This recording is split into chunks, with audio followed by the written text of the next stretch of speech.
As you know, Rambam wrote 14 volumes on halacha, on the 613 mitzvahs, giving a description of each mitzvah with all of its details. He broke it into 14 volumes, and he gave it names, gave the volumes or the sections names.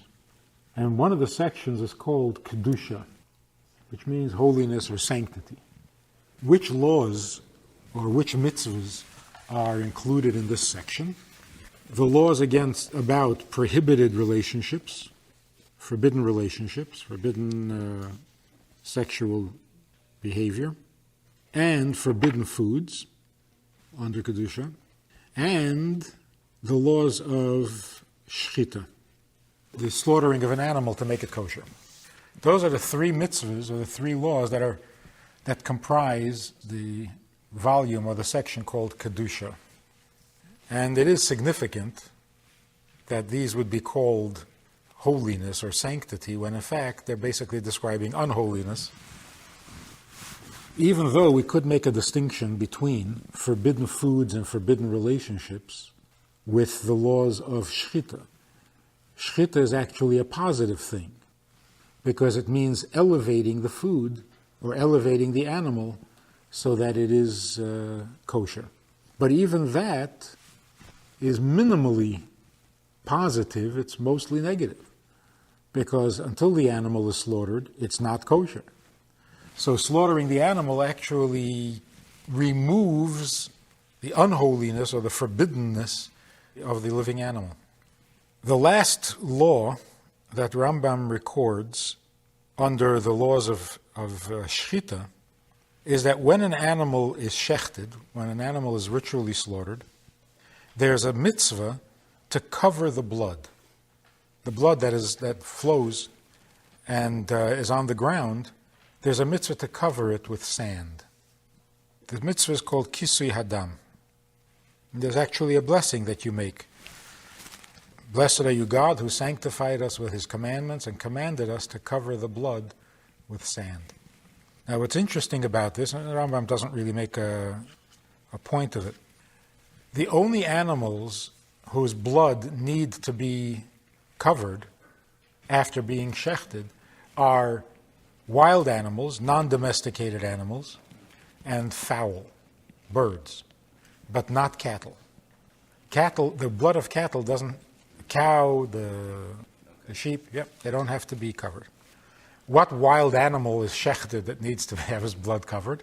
The deer, and that family. Or if somebody could figure out where to shecht a giraffe, it would be kosher, but nobody can figure out where to do it.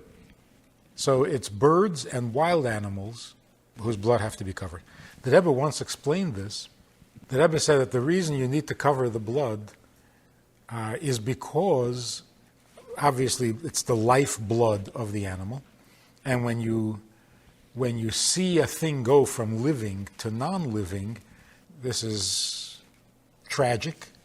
And so you have to cover the blood as a sign of recognizing the tragedy. But when do you have to do that? When the distinction between life and death is very intense. Birds are full of life. Their energy is very high. When a bird dies, it's a big change from a lot of life to lifeless. And the same is true with the wild animal. The energy of a deer is much greater than that of a cow. So because cattle are domesticated and they're docile and they're more slow-moving, so the distance or the contrast between the life of the animal and the death of the animal is not so dramatic, and therefore doesn't require the blood being covered. But here's what Rambam says about it. One who slaughters an animal should cover the blood. As it is written in the Torah, it should be covered with sand. If the person who does the slaughtering doesn't cover the blood and someone else sees the blood, then he becomes obligated to cover it. Because the mitzvah is independent of the slaughter. So although the one who is slaughtering has the first obligation to cover it because he's right there, but the covering of the blood is a separate mitzvah from the shechting. So the person who sees the blood, even though he didn't slaughter the animal, also has a mitzvah to cover. Now the last halacha in the entire section called Holiness. How does the Rambam close the entire section called Holy, Kedusha? Halacha Tezayin, Rambam says, when you cover the blood, you shouldn't do it with your foot, like kick sand over it, but you should do it with your hand, or with a spoon, or a shovel. Because when you cover the blood, it should not be done in a disrespectful manner, in a derogatory manner, because then the mitzvahs would become cheapened. So you're doing a mitzvah, you don't do it in a derogatory fashion, because then you will lose respect for the mitzvah. And then he concludes with this.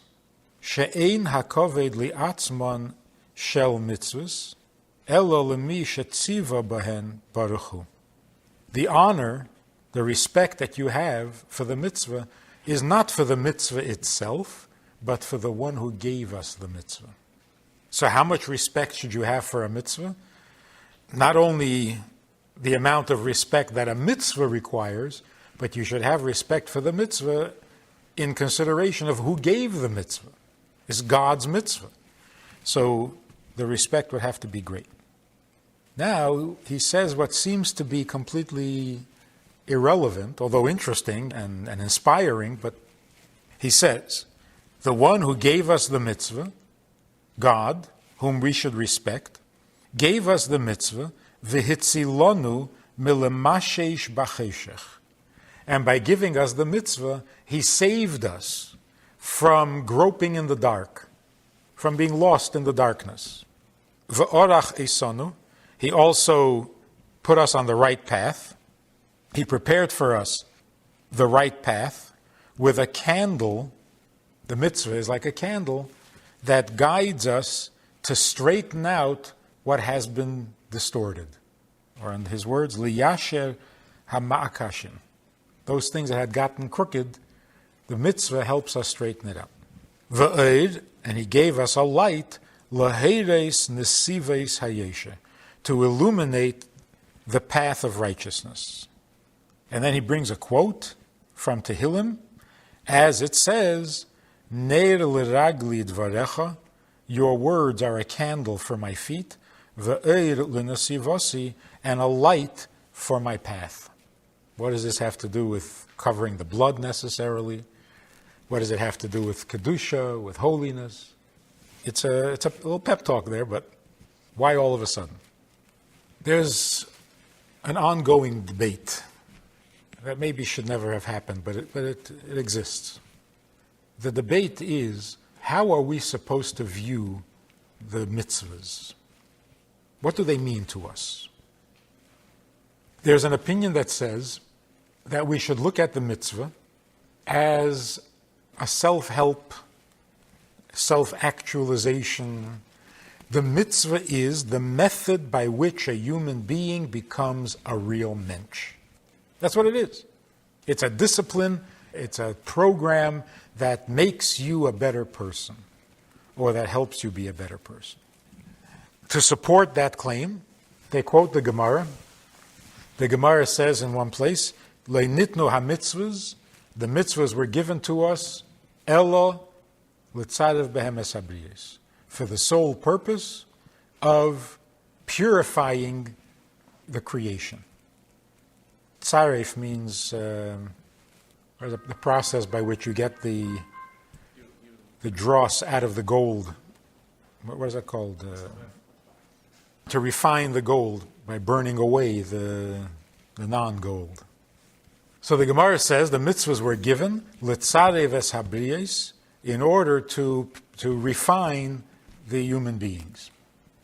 But there's another statement describing the mitzvahs, and that is, Rotza HaKadosh Baruch Hu l'zakis es Yisrael, God wanted to give us merit, l'fichach hirbo lehem teireh mitzvahs.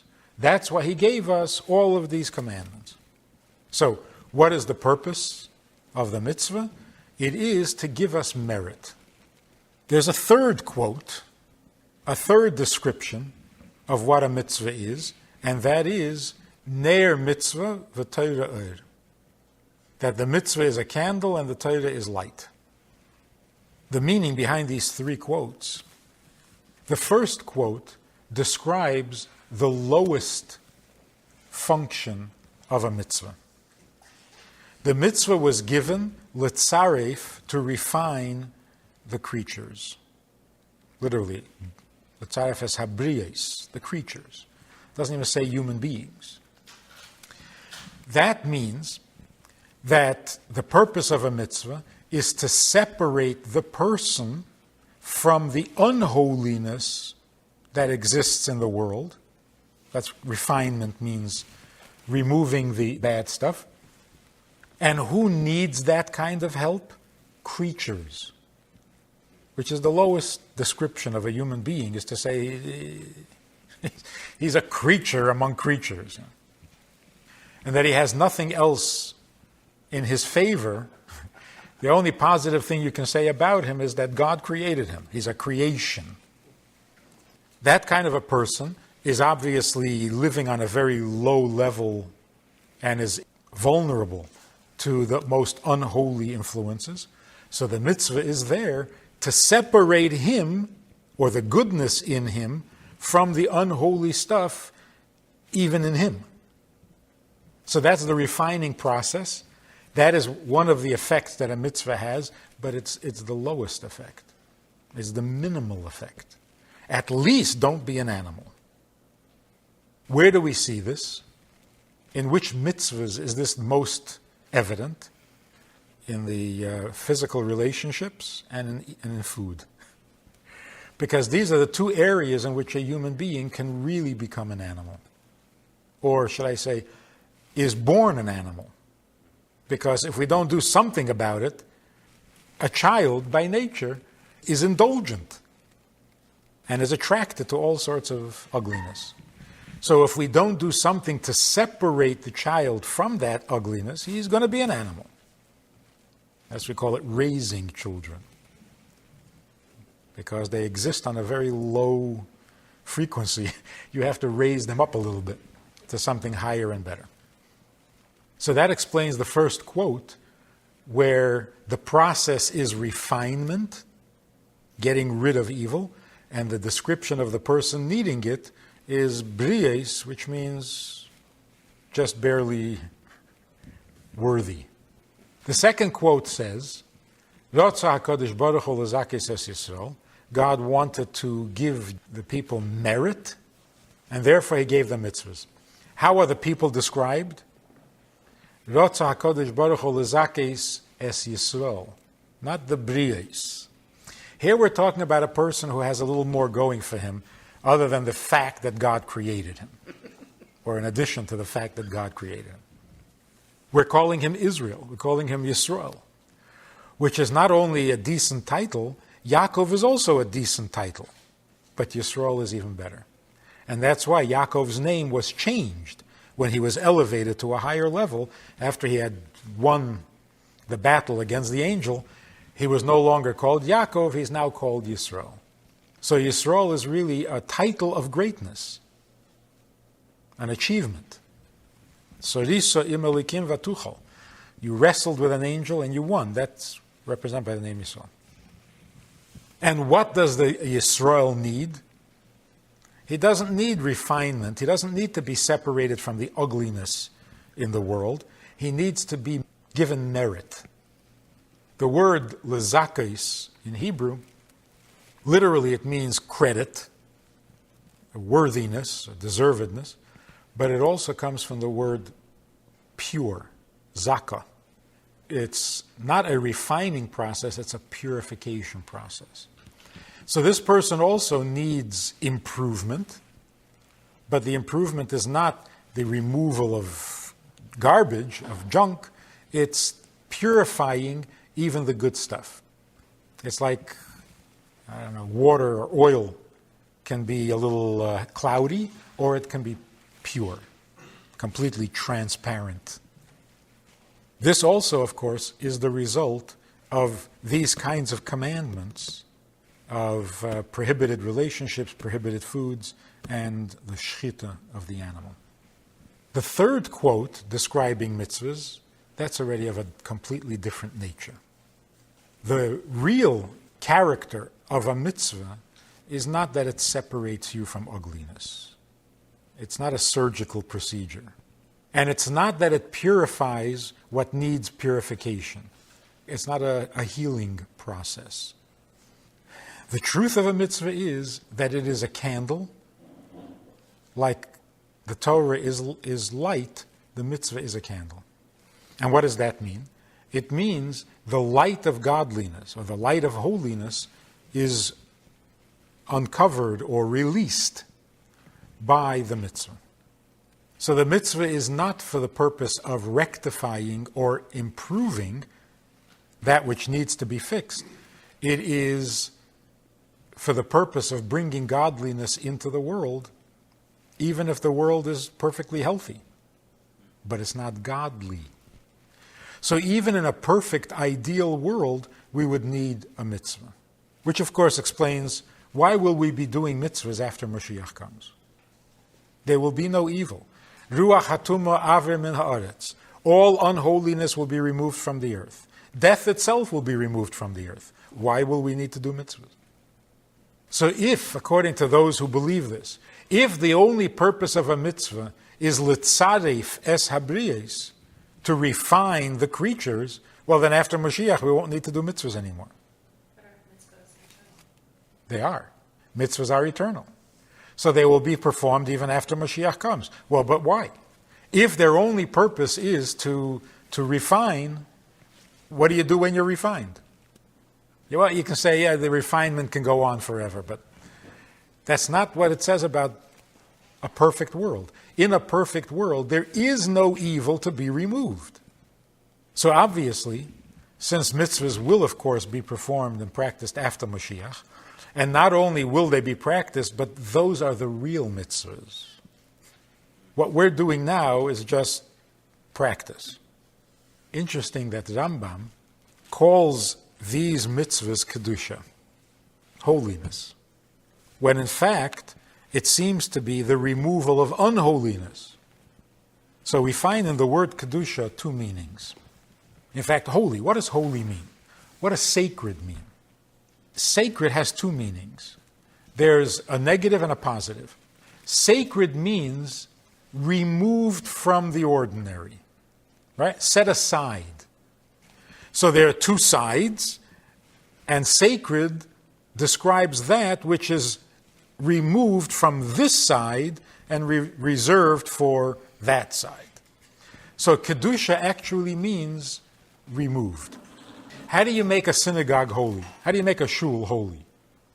You put up a mechitza. When you separate the men from the women, that produces holiness. Why? Because it's separation. Holiness means separated. What is a holy person? A holy person is a person who feels distanced or indifference to worldly things, to mundane things. That's a holy person. He's not interested in possessions, he's not interested in wealth, he's not interested in earthly pleasures, so he's holy. It doesn't tell you what he is, it's really telling you what he's not. So the word sacred can also be understood in that way. Sacred means not ordinary, not cheap.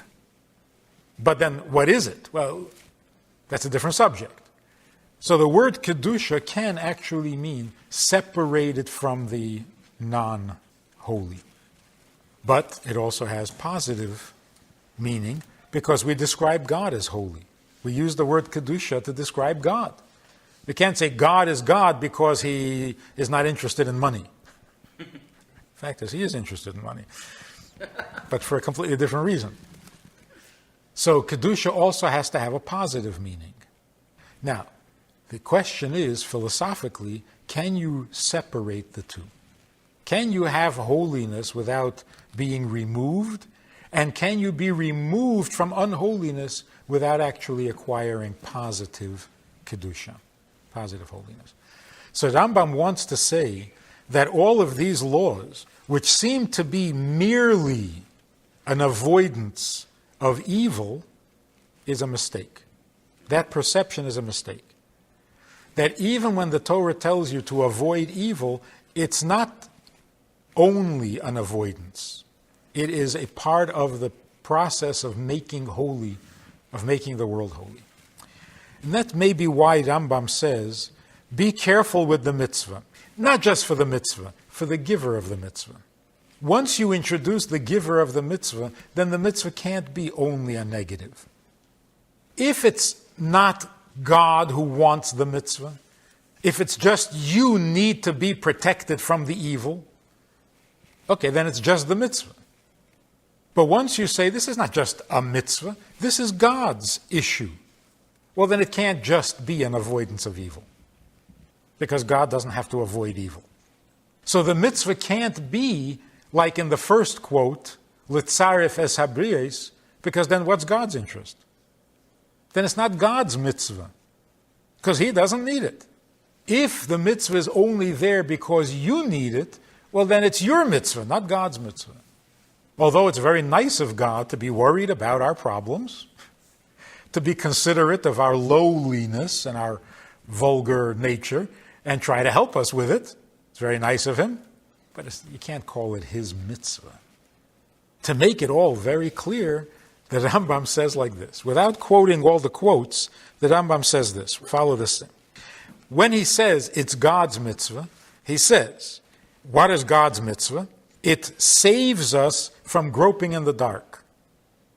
Who needs to be saved from groping in the dark? Somebody whose only virtue is that he's a creation. And he's stuck with the unholiness in himself and in the world, and he needs to be separated from it. He's in the dark. And he doesn't know that he's in the dark. So he needs to be told, this is right, this is wrong, this is good, this is bad, this you should avoid, and this you should not. So the first step in the mitzvah that is God's mitzvah, the first step is that it saves us from living in the dark. The second thing is, it guides us to straighten out what's crooked.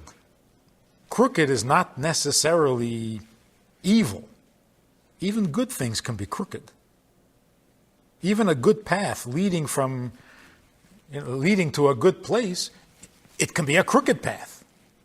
To smooth that out and to straighten out what is crooked, that's the second function of the mitzvah. Which verse describes that function of the mitzvah?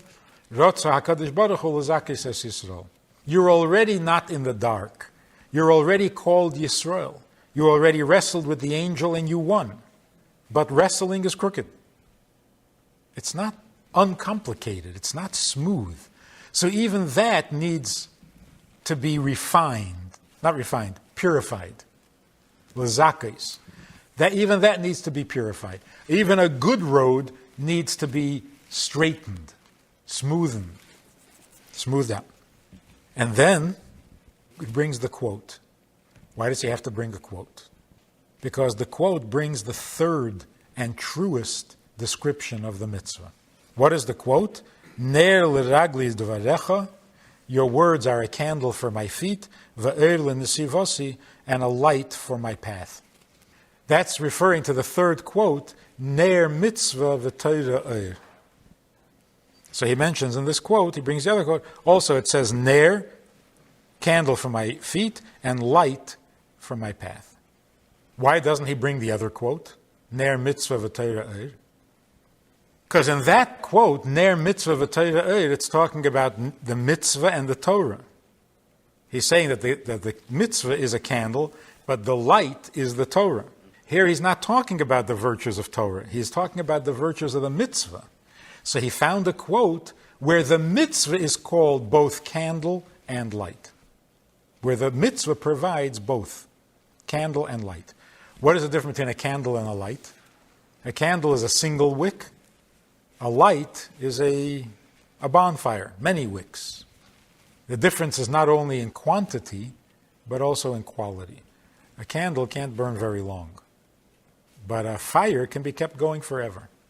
If you add more fuel, more wicks, fire can burn forever. So that's talking about the mitzvah the way it is before Mashiach comes. Then it's like a candle. And then the mitzvah, after Mashiach comes, when it'll burn forever and go on forever. Why does this particular instruction come in the halacha about covering the blood? It's true, it really is the conclusion of the entire section on Kedusha. But the fact is, it worked out in such a way that the last halacha in the laws of Kedusha is the one about covering the blood. So there must be some connection, particularly since Rambam doesn't break it into different paragraphs. It's in the same paragraph. He says when you cover the blood, you don't do it with your foot, you do it with your hand. Why? And he goes into this whole thing. So obviously they're connected.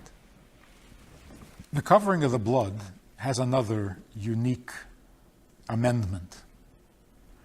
The obligation to cover the blood is only if it's an animal that is being slaughtered for personal use. The animal that is slaughtered for a sacrifice in the Beis Hamikdash, the blood was not covered. Yeah, we don't find anywhere that the blood was covered. Now, of course, most of them were cattle, most of the sacrifices. But there were also sacrifices of birds. So you would think that those birds that were sacrificed, they would have to have their blood covered, but we don't find any place in Torah that a sacrificial bird needed to have its blood covered. And for this, you have to look into Chassidus to find the explanation, which again indicates that Rambam was familiar with Chassidic concepts. Blood represents the warmth or the heat of the body. And that's why enthusiasm is identified with the blood. Hot-blooded. Why hot-blooded? Maybe hot skin. What's the hot blood? Is because, in fact, the blood is the carrier of heat or of warmth or of this thing called plasma, which is life. In fact, Chassidus says, we make a bracha, Reifei kol basar umafli lases, that God is the healer of all flesh and does wonders. What are the wonders that blessing is referring to? The miracle of a soul making peace with a body. That the soul and the body can be compatible is a miracle. Because they're so different that they should not be able to get along at all. And certainly not merge so thoroughly that you can't tell where one begins and the other ends. And that's called health. Because if you know where one begins and the other ends, you're probably dead. Or you're getting there. So health means the body and the soul have merged so seamlessly that the body seems to be as alive as the soul. Although, of course, that's not possible. So Chassidus says, how in fact does the soul make contact with the body? Okay, we say it's a miracle, but it happens in the physical world. How does it happen? Where does the soul contact the body? Obviously, when you're bringing together two things, one is high and one is low, where is the point of contact? The highest aspect of the low and the lowest aspect of the high, they got a little something in common and they can make some kind of a connection. What is the highest part of the body? According to Chassidus, the highest part of the body is the blood, because it has warmth. But the warmth of the blood is already too physical for the soul. Wherever there is warmth, there's a vapor. So it's the vapor of the heat of the blood that the soul connects to. Because the soul is basically a living creature, and life has something in common with warmth, although they're not the same. So the warmth of the body, and particularly the non-physical, the metaphysical part of the warmth, the effect that it has on the air around it, that's refined enough for the soul to make some contact with it. So when the Torah says, don't drink the blood because the blood is the life or the soul of the animal, it means not that blood is a soul, but that the soul connects to the body through the warmth of the blood. Now, the warmth of a physical body can either be positive or negative. By itself, by human nature, the warmth of a physical body is wicked. It's arrogant, it's selfish. I mean, the whole enthusiasm of a living organism is unholy. You look at the animal kingdom, it's an ugly place. But it's natural. So it's not a sin for animals to hunt each other, but it's certainly not pretty. It's a nasty life. And that's the warmth and the enthusiasm of the animal world, is that eat or be eaten, or both. You're in the food chain. You eat and then you get eaten. So that warmth is not acceptable for a human being, or certainly not for somebody who wants to be holy. So part of the purpose of shchita, how do you make an animal kosher? Let out the blood. Cool off the animal enthusiasm. So you have to drain it, salt it, and soak it, and get every bit of blood out. Because otherwise, what you're absorbing is the enthusiasm that is animalistic. On the other hand, in the Beis Hamikdash, when an animal is made into a sacrifice and is offered up on the altar, that enthusiasm, that's good. That's as it should be. That's using the warmth of the body in a holy fashion. An animal that is not completely healthy can't be used for a sacrifice. So it has to have good, healthy blood in order to be a sacrifice. So that's not preventing it from becoming holy, that's allowing it to become holy. So there, the blood is part of its holy potential. So when an animal is slaughtered on the altar as a sacrifice, don't cover that blood. That's good. That's inspiring. That's holy. But when an animal is slaughtered for your own personal use, outside of the Beis Hamikdash, that blood doesn't have that positive quality. It's just the blood of an animal, which means the enthusiasm of an animal. That kind of enthusiasm we have to cover. What is the point of covering it with earth? If you don't want to see it, then what's the difference what you cover it with? And yet the Torah says specifically, and the bracha actually specifies, that the mitzvah is al kisui dam be'ofar, covering the blood with sand. And what's wrong with covering it with a board, with a stone?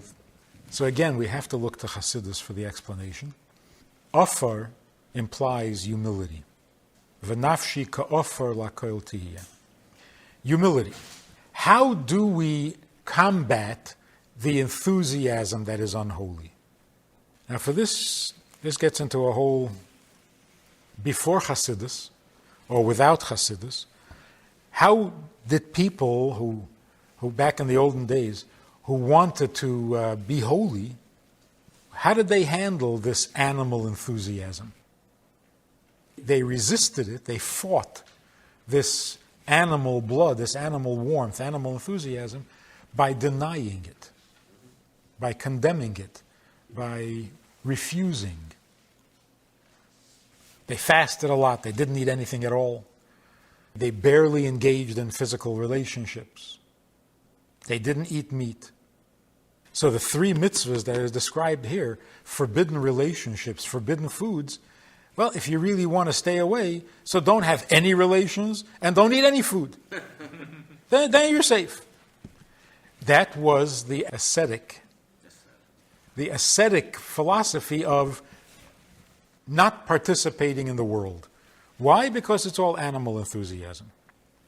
Chassidus came along and said, if that's what God wanted, then you would have stayed in heaven.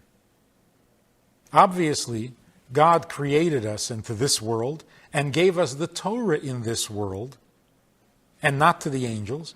It's because God wants us to be part of the world and make something great out of it. Denial, self-denial, being a parush, this is not the way to make the world better, and this is not how you fight the animal enthusiasm.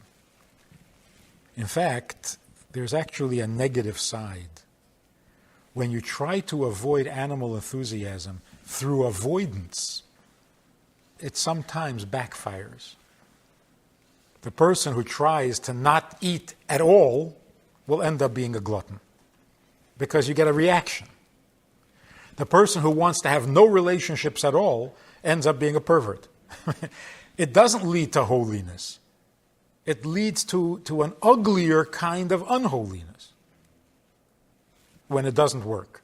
And in the few cases where it does work, well, then you could have stayed in heaven. Then who needs you here? So Hasidus makes this what seems to be a radical statement for a religious philosophy. Hasidus says, we were not created to avoid sin. We were not put into this world to avoid sin. And that really is the Jewish philosophy. We're not here not to sin. We weren't sinning before. We weren't sinning at all in heaven. So we were created not to sin? We don't sin. We don't need to be created for that. So God takes a soul that is never going to sin and sends it down into this world and says, don't sin. And that's it. For this you can stay in heaven. So then people say, oh, okay, so why shouldn't we sin? What is the importance of avoiding sin? It's because the real purpose for which you were created was to do mitzvahs, to do holy things. And if you sin, it'll interfere. It'll prevent you from doing the mitzvah. So not sinning enables you to do what you were really created to do. And that is to do the positive mitzvahs. That's not kosher. That's like saying that of the 613 mitzvahs, there are 365 prohibitions. They're not the real thing. They're just the preventative to enable you to do the real mitzvahs, which are the 248 positive mitzvahs. That's not kosher. A mitzvah is a mitzvah. So Rambam says, we've gotten through talking about avoiding the ugliest things in life. And you think that's not a real mitzvah? When you cover the blood, don't do it with your foot. This is a mitzvah we're talking about. And what is a mitzvah? There's no distinction between the negative and the positive mitzvahs. They are all about God's needs. Now, it's true that they keep us from getting lost in the dark. But that's just the minimal level. It also helps us straighten out what is crooked, which is also good. But that's not what the mitzvah is, including the negative mitzvah. So why should we not eat pork? And why should we not commit incest or adultery? Why? Not only to separate us from what is unholy. Not eating pork reveals godliness into the world. The third level of what mitzvahs are all about. Not committing incest reveals godliness into the world. It's not just staying away from something bad. There's a positive side even to the negative mitzvah. How then do we deal with the ugliness, the blood that is animalistic? If the proper response is not avoidance, then how do we do it? So the laws of Shchita basically say, here you have an unholy, unkosher animal. If you eat from it now, you are sinning even if you're not Jewish. Because even non-Jews are not allowed to eat a living animal. It's forbidden. So in order to make it permissible, you have to slaughter it. If you're Jewish, you have to slaughter it a certain way. All the laws of Shchita. But you have to slaughter it. So slaughtering the animal takes it from being negative to becoming positive. Which again is an indication that even in the negative, avoiding what is forbidden, there is a positive effect. Not that this avoids evil, and then when you do a mitzvah, then you get a positive effect. By not doing the sin, you get a positive effect. Now here's one more point. Why would Rambam even think, he's probably quoting from the Gemara, why would the Gemara think to say don't do it with your foot. Is there any other mitzvah that the Torah has to say, oh, by the way, don't do this mitzvah with your foot? Who does mitzvahs with their foot? It's because the mitzvah is to cover the blood with sand. In other words, it's a humble mitzvah. It's dirt. Dirt you can kick with your foot. No? What is it, holy dirt? It's dirt. It's sand. Sand, you generally make contact with sand with your feet, not with your hands. So there's an issue here. If you're dealing with a simple, ordinary, insignificant substance, what's wrong with doing it with your foot? So again, this is what Rambam is saying. Even when we deal with the ugliness of the world, we have respect. Because how do we deal with the ugliness? Through a mitzvah. What does it mean, dealing with ugliness? Observing the commandment that applies to this ugliness. Either do it, don't do it. So there's the tendency, the natural tendency to say, look, I'm dealing with dirt, you treat it like dirt. So the Rambam says, no, you're dealing with dirt, but you're doing a mitzvah. Don't forget what... So even in the way you reject the ugliness of the world, you do it with respect. So I'm not sure it's a good example or a good analogy. When Egyptians are drowning in the sea, have a little respect. Why?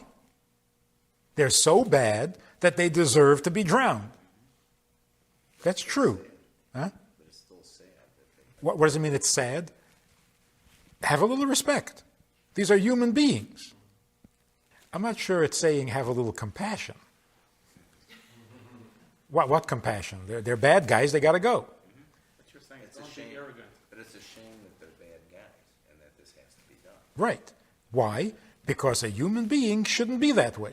So it's the dignity or the respect for the human being that even when you have to reject it, even when you have to destroy it, don't do it with your foot.